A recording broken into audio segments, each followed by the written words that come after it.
Hey Jasper, Amelia, come here. I want to show you something.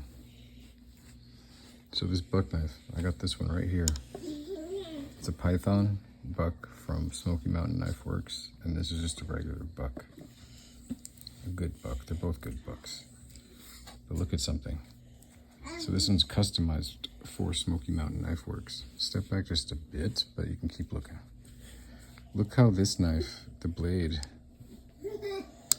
it doesn't go as far into the handle as the other one does. You see that? See how it's like a little bit longer?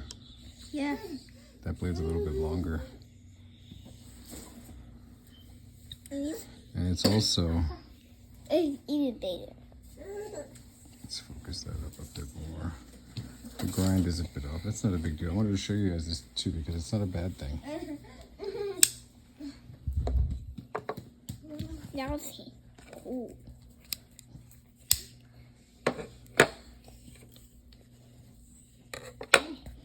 All right. So, That one's bigger than that one. is that your impression? Which one's bigger? Here, I'll put them like this. Scissors. Which one's bigger? That one. That one? In what way?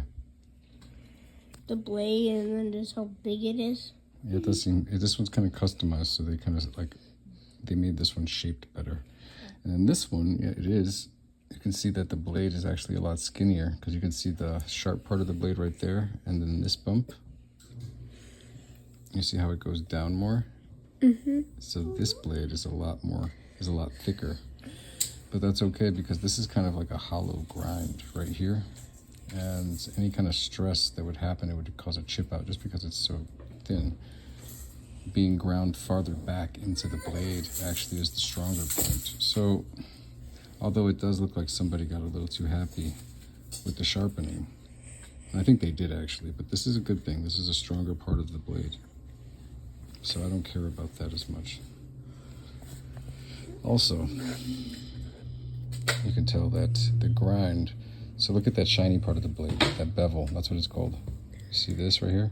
Yeah. The shiny edge, the part that cuts things. See how thick that is? Oh on my. that side? Yeah. Now look at this side. It's very thin, it's skinnier. So if you look right there, they did get a little bit too happy with the grinding because look at that bevel. Look how high that comes up. But it's okay.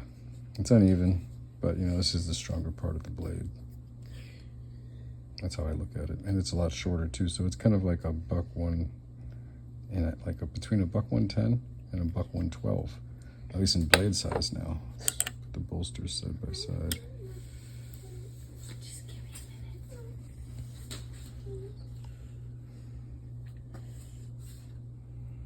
Yeah, I mean, you can take credit for this in a good way. Like Smoky Mountain, you did it on purpose. It's a better knife done that way. And it follows that contour more of like a serpent. Look at how it kind of, first of all, look at this, Jasper. These lines on the back of it. Yeah. Watch your faces. These lines on the back of it, they kind of go like this, like they zigzag. And it follows a theme. It's really good. As opposed to this one, which is still beautiful, but more blocky. It's not like a serpentine as this one is. So I feel like it was accidental. They did that because of the wrong bevel, but I mean, good fuck up. I'm not gonna bitch about that. At least the blade isn't wobbling. Wasn't that cool? Yeah. Very cool.